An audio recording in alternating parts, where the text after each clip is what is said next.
مصر کے جنگل میں ایک شہزادہ چند بکریاں چراتا اور ان سے حاصل ہونے والے دودھ اور جنگل کے پھلوں پہ گزارا کرتا۔ وہ تھا شہزادہ، مگر نہ تو اس میں شاہوں والا غرور تھا اور نہ ہی وہ جاہ و جلال۔ وہ عام انسانوں کی طرح زندگی بسر کرتا، روکھی سوکھی کھاتا، بیشتر وقت اپنی رعایا کی خدمت اور خدا کی یاد میں بسر کرتا۔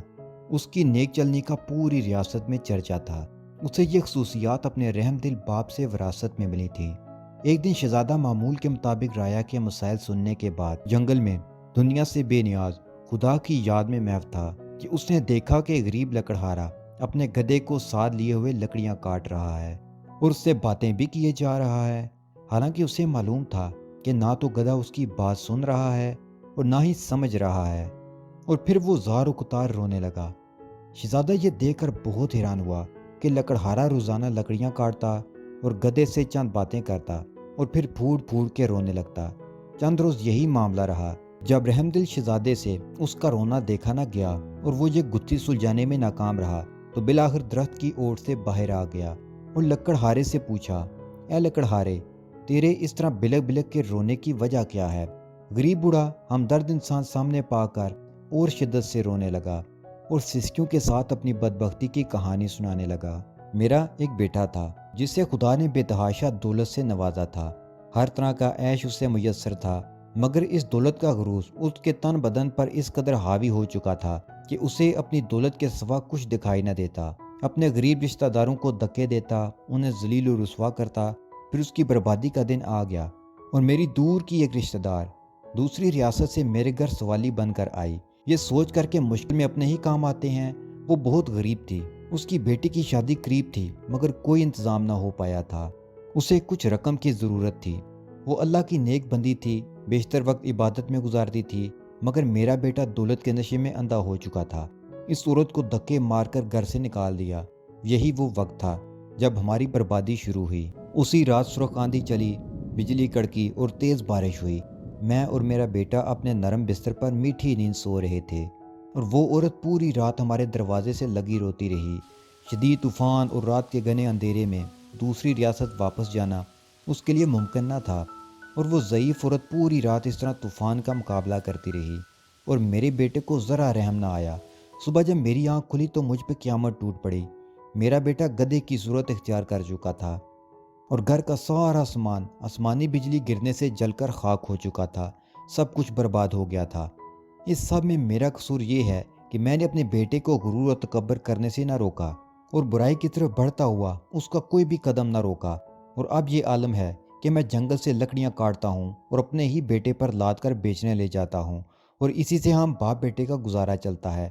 یہ سن کر شہزادے کی آنکھیں نم ہو گئیں اور وہ لکڑہارے سے مخاطب ہوا، اے ضعیف انسان، تو نے بہت ظلم کیا ہے۔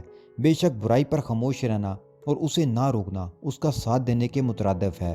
تو نے اپنے بیٹے کو برائی سے نہ روکا، مجھے تیری حالت پر افسوس ہے۔ اب میں اپنی اس غریب رشتہ دار کی تلاش میں مارا مارا پھرتا ہوں۔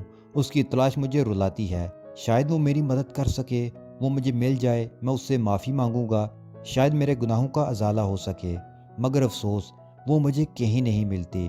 یہ کہہ کر لکڑہارا رونے لگا۔ شہزادے نے اس کی آنسو پونچھتے ہوئے کہا، تو اپنے گناہوں کی معافی اللہ سے مانگ، وہ بہت رحیم ہے۔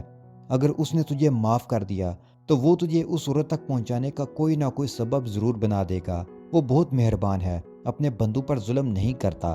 بوڑھا لکڑہارا اسی وقت سجدے میں گر کر بلک بلک کر اپنے گناہوں کی معافی مانگنے لگا۔ اچانک دور سے کسی گھوڑے کی ٹاپوں کی آواز سنائی دینے لگی۔